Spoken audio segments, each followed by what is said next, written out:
प्यारे बच्चों, आज मैं ये वीडियो काफ़ी आहत होकर बना रहा हूँ। मैं पेशे से एक डॉक्टर हूँ और एक टीचर भी। मैं एक बहुत ही इम्पोर्टेंट और सेंसिटिव टॉपिक पर आप लोगों से बात करना चाहता हूँ अबाउट नीट 2024 स्कैम। दोस्तों, जब भी हम किसी भी एग्ज़ाम की प्रिपरेशन करते हैं, हम सिर्फ मार्क्स के लिए नहीं करते बल्कि अपने सपनों को पूरा करने के लिए करते हैं, अपने एम्बिशन को पूरा करने के लिए करते हैं। लेकिन जब ऐसे स्कैम्स की खबर मिलती है तो सिर्फ स्टूडेंट्स ही नहीं बल्कि हम सबका दिल टूट जाता है, क्योंकि मैं भी वही जर्नी कर कर यहाँ तक पहुँचा हूँ। मैं आज यहाँ आपको सपोर्ट देने के लिए आया हूँ। मैं जानता हूँ कि आप सबने कितनी मेहनत की है, कितने सपने देखे हैं और ये समय आपके लिए बहुत मुश्किल है, लेकिन मैं आपको ये कहना चाहता हूँ कि आप अकेले नहीं हैं। मेरे साथ पूरी डॉक्टर्स कम्युनिटी भी आपके साथ है। ये स्कैम हम सबके लिए एक वेकअप कॉल है। हम सरकार से डिमांड करते हैं कि इस मैटर की थॉरो इन्वेस्टिगेशंस हों और जो भी जिम्मेदार हैं उनको सज़ा दी जाए। हम सब मिलकर ये डिमांड करते हैं कि फेयरनेस और ट्रांसपेरेंसी को इंश्योर किया जाए ताकि फ्यूचर में ऐसे इंसिडेंट्स ना हो। हमेशा याद रखिए कि जो भी मुश्किलें आती हैं वो हमें और मजबूत ही बनाती हैं। आपकी मेहनत बेकार नहीं जाएगी। मैंने पहले भी अपने एक वीडियो में बोला था, हम सब बच्चों आपके साथ हैं और मिलकर इनजस्टिस का सामना करेंगे। चलिए आगे बढ़ते हैं और मैं आपको डिटेल में डिस्कस करता हूँ कुछ इंपॉर्टेंट चीज़ें जो हमको ये स्टेप्स जो लेने चाहिए, और हम डिमांड करते हैं कि नीट 2024 का जो एग्ज़ाम है वो दोबारा होना चाहिए। मैं इसके सपोर्ट में हूँ और मैं कोर्ट से भी ये रिक्वेस्ट करूँगा माननीय न्यायालय से कि वो ये जाने कि जो NTA है, it has been embroiled in multiple controversies now, और इससे बहुत सिग्निफिकेंट स्क्रूटिनी और एलिगेशंस ऑफ इरेगुलरिटीज़ है। और जो करंट इन्वेस्टिगेशन है, जो रीजंस हैं, क्या वो रीजंस हैं जिसके कारण हम ये एग्जाम दोबारा चाहते हैं। Number 1, paper leak allegation. Paper leak होने का एलिगेशन शुरू से ही आ चुके हैं। लोगों ने पैसे लेकर स्टूडेंट्स को फ्रॉडुलेंटली पास कराने की कोशिश की है, जिससे इस एग्जामिनेशन प्रोसेस पर सीरियस क्वेश्चंस रेज होते हैं। Number 2, irregularities in the top score. इस साल अनप्रेसिडेंटेड नंबर ऑफ स्टूडेंट्स यानी कि 67 ने 720 और 720 स्कोर किया है। खास बात यह है कि इसमें से 8 टॉप स्कोरर्स तो एक ही एग्जामिनेशन सेंटर के हैं, हरियाणा के झज्जर से। इसे कोऑर्डिनेटेड चीटिंग नहीं बोला जाएगा तो और क्या बोला जाएगा, और सस्पिशन रेज होते हैं। थर्ड पॉइंट, ग्रेस मार्क्स और स्कोर इन्फ्लेशन। NTA ने कुछ सेंटर्स पे डिसरप्शन के कारण स्टूडेंट्स को ग्रेस मार्क दिए, इसकी कोई क्लैरिटी नहीं, जिससे कुछ स्टूडेंट्स के अनयूजुअली हाई स्कोर्स अचीव हो गए, जैसे 718 719, विच इज इम्पॉसिबल। ये डिसीजन कंटेंशियस था और ये कंफ्यूजन और डिस्ट्रस्ट पैदा करता है और इससे और कंफ्यूजन क्रिएट होता है। Number 4, discrepancies due to text book errors. Answer key revision हुई due to discrepancies found in different editions of NCERT text book. इस करेक्शन से स्कोर पर इंपैक्ट पड़ता है और usually high number of top scorers आए। एग्जाम को set करना भी एक there is a method to it. Number 5, earlier declaration of result.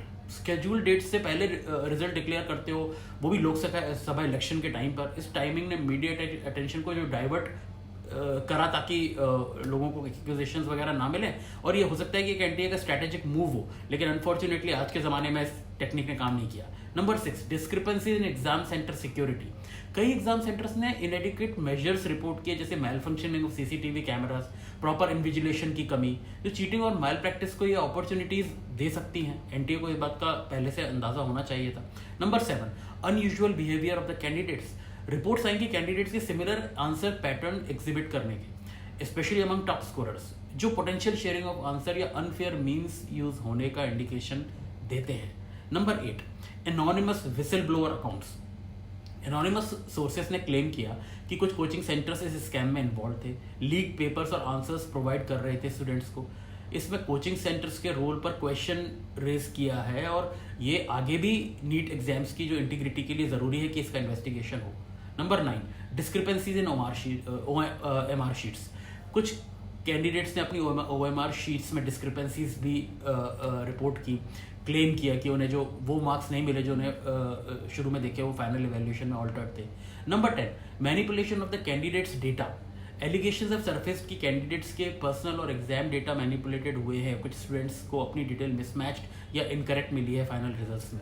Number 11, rapid resolution of complaints. NTA ने कुछ कंप्लेंट्स और ग्रीवेंसेस को बिना थॉरो इन्वेस्टिगेशन के डिसमिस कर दिया, जो क्रिटिसाइज किया गया, और ये सस्पिशन पैदा करने वाला कवर अप जैसा लगता है। Number 12, influence of external entities. Concerns हैं कि external entities possibly with political या फाइनेंशियल मोटिव्स ने नीट एग्जामिनेशन प्रोसेस को इन्फ्लुएंस किया है। इसमें प्रेशर इंक्लूड था to manipulate results to favour certain candidates या groups. 13 ambiguous responses from authorities, NTA National Testing Agency और अदर अथॉरिटीज का रिस्पॉन्स भी एम्बिगस और नॉन ट्रांसपेरेंट लगा। Official statements often contradicting candidates के एक्सपीरियंसेस और रिपोर्ट से थोड़ा सा शक पैदा होता है, जो आगे जाके एस्केलेट हो गया। Number 14 examination centre discrepancies.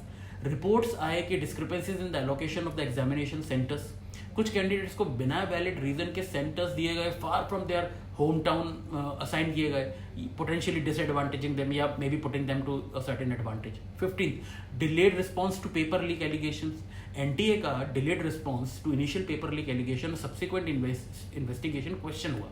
Critics argue करते हैं कि प्रॉम्प्ट और ट्रांसपेरेंट रिस्पॉन्सेज ज़्यादा इफेक्टिव होते कैंडिडेट्स के कंसर्न को एड्रेस करने में। 16 अनवेरीफाइड डिजिटल डिवाइसेस। रिपोर्ट्स आए कि स्टूडेंट्स के अनवेरीफाइड डिजिटल डिवाइसेस जैसे स्मार्ट वॉचेज और ईयरपीस यूज़ करने का ड्यूरिंग द एग्जाम, जो सिक्योरिटी चेक्स की एडुकेसी पर भी क्वेश्चन रेज करते हैं। Inconsistent marking scheme. कुछ कैंडिडेट्स ने inconsistencies in the marking scheme report की, मार्क्स आर्बिट्रेरली डिडक्ट हुए या अवार्ड हुए, इससे फर्दर कन्फ्यूजन हुआ और मैनिपुलेशन के जो एलिगेशंस रेज हुए स्कोरिंग प्रोसेस में। 18 financial transactions and bribes. Allegations आए फाइनेंशियल ट्रांजेक्शन्स और ब्राइब्स के जो एक्सचेंज होने के to secure favourable results. Investigations ongoing हैं इन चीज़ों पर, लेकिन क्रेडिबिलिटी पर शेडो तो कास्ट हो ही चुका है इस एग्जामिनेशन के। And 19 lack of transparency in the investigation.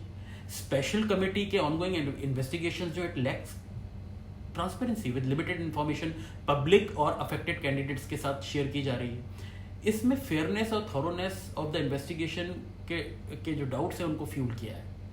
तो फ्रेंड्स, अभी जो करंट स्टेटस है कि एनटीए ने एक स्पेशल कमेटी सेटअप कर दी, उन्होंने री एग्जामिनेशन की बात कर ली उन कैंडिडेट्स के लिए जिनके साथ ग्रेस मार्क्स दिए गए, लेकिन जो प्रॉब्लम्स हैं, अगर आप एफआईआर की रिपोर्ट्स देखें और अब जो चीज़ें निकल कर आ रही हैं, जिसमें दूसरे कोचिंग सेंटर्स का भी रोल है, एक्सटर्नल एंटिटीज़ का भी रोल है, तो उसके अकॉर्डिंग अब किंग पिन्स भी आइडेंटिफाई हुए हैं जो एलिजिडली मास्टरमाइंड है इस स्कैम के। तो अथॉरिटीज़ ने एम्फेसाइज भी किया है कि नेशन वाइड एग्जामिनेशन की इंटीग्रिटी खतरे में है। तो इसमें मैं रिक्वेस्ट करूँगा कि रीनीट का जो एग्ज़ाम है वो होना चाहिए, और हम सबको मैं स्टूडेंट से रिक्वेस्ट करता हूँ कि वो पढ़ाई शुरू कर दें, और यही समय है स्ट्रॉन्ग बनने का। And I am very sure कि हमारी सरकार इसको कंसिडर करेगी, सुप्रीम कोर्ट इसको कंसिडर करेगा और जल्दी ही रीनीट की एक जो डेट है वो आपको देगा। Thank you.